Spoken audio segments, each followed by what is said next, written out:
NASA has a special relationship with the city of Houston. Over decades, the people have grown used to strange sights in their skies. But some are still hard to explain. August 11th, 2014. A Houston resident steps outside to film a building storm. Between flashes of lightning, he captures footage of a remarkable object. A circle of lights, which seems to hover in the air. You can see this object clearly from the ground, and it looks big. When the footage appears online, commentators speculate on what might be causing the anomaly. One of the most popular explanations is that it is simply light reflecting down from the clouds. One particularly interesting kind of cloud is called a noctilucent cloud, and that's formed in the upper atmosphere, and that can often produce very unusual glowing effects. It's illuminated by the sun, which is below the horizon. Clouds do reflect light back to Earth, but in this much detail? Other commentators suggest the unidentified object could be an example of the mysterious phenomenon known as ball lightning. These rare and mysterious orbs of light appear during and after thunderstorms. People have been reporting ball lightning for centuries, and there are thousands of reports, and yet we still don't fully understand the phenomenon. But the circular shape of the Houston anomaly makes this theory unlikely. Trying to explain this case as ball lightning is ridiculous, frankly, because to have 16 balls of light in a circular formation seems completely implausible. When multiple witnesses report similar sightings in a range of different conditions, it soon becomes clear that the lights are not caused by the weather. On May 23rd, a Houston resident accidentally captures these same lights flying over downtown Houston. 3 months later, the formation of lights appears again. Another Houston resident captures these same lights while filming an unusual cloud formation. We've got multiple witness reports, and nobody is offering any credible explanations. To UFO watchers, the location of the sightings seems like a remarkable coincidence. Whatever this is, it's less than 30 miles away from the Johnson Space Center.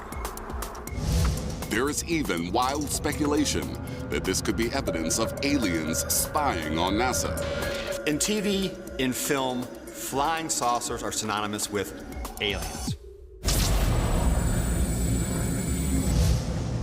Some suspect the sightings could be connected with an advanced NASA craft. NASA currently has its own flying saucer under development. It's called the LDSD. The LDSD, or Low Density Supersonic Decelerator, is not a flying saucer from Mars. It's a flying saucer designed to help get humans to the Red Planet. When we do get to Mars, we're going very fast.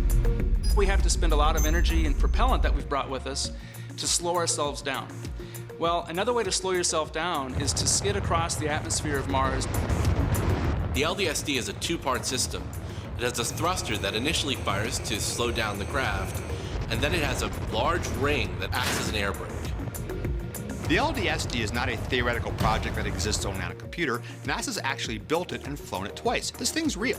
For the tests, they float the LDSD up to 120,000 feet with balloons, then ignite a rocket motor. That rocket motor takes it to 180,000 feet.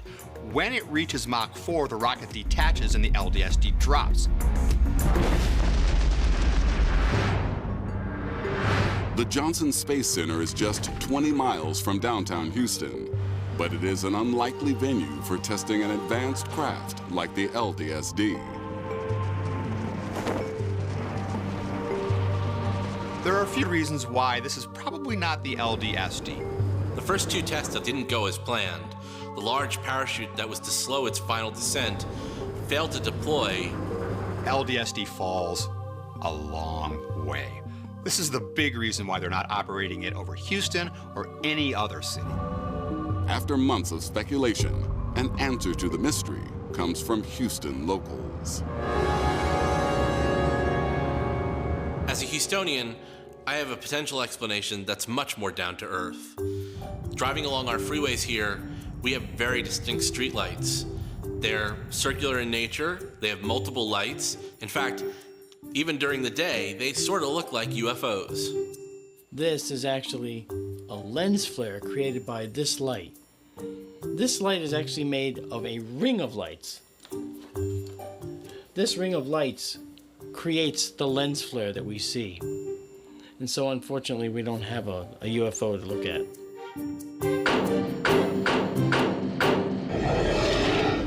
U.S. satellites monitor the Earth for signs of banned nuclear tests.